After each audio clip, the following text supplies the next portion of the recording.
പെരിനാട് ഗ്രാമപഞ്ചായത്തിൽ പൊതു ശൗചാലയം തുറന്നു നൽകുന്നത് വൈകുന്നു. 2023 നിർമ്മിച്ച ശൗചാലയമാണ് തുറന്നു നൽകാത്തത്. ഇതിനോട് ചേർന്ന് നിർമ്മിച്ചിട്ടുള്ള ചിൽഡ്രൻസ് പാർക്കിലെയും ജിംനേഷ്യത്തിലെയും ഉപകരണങ്ങളും തുരുമ്പെടുത്ത് നശിക്കുകയാണ്. ശൗചാലയത്തിന്റെ ഗേറ്റും പൂട്ടും തകർത്ത നിലയിലാണ്. പെരിനാട് ഗ്രാമപഞ്ചായത്തിൽ വർഷങ്ങൾക്ക് മുൻപ് നിർമ്മിച്ച പൊതു ശൗചാലയമാണ് തുറന്നു നൽകാത്തത്. 2023 പൊതു ശൗചാലയം നിർമ്മിച്ചത്.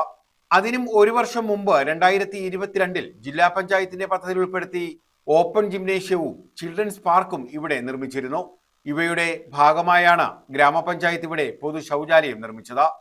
ചിൽഡ്രൻസ് പാർക്കിലെ കളി ഉപകരണങ്ങളും ജിംനേഷ്യത്തിലെ ഉപകരണങ്ങളും തുരുമ്പെടുത്ത അവസ്ഥയിലാണ്.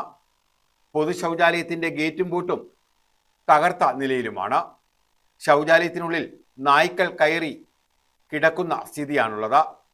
ശൗചാലയത്തിലെ ഇലക്ട്രിക് പ്ലംബിംഗ് ജോലികളും പൂർത്തീകരിച്ചിട്ടില്ല. ലക്ഷങ്ങൾ മുടക്കി നിർമ്മിച്ച കെട്ടിടം വർഷങ്ങളായിട്ടും പൂർണ്ണമായും നിർമ്മാണം പൂർത്തീകരിക്കാതെ നാശം നേരിടുകയാണ്. ലക്ഷങ്ങൾ വിനിയോഗിച്ച് നിർമ്മിച്ച കെട്ടിടമാണ് ഇത്തരത്തിൽ നാശം നേരിടുന്നത്. ജിംനേഷ്യവും ചിൽഡ്രൻസ് പാർക്കും സംരക്ഷിക്കണമെന്ന ആവശ്യവും ഉയരുന്നുണ്ട്. News bureau, Kundara.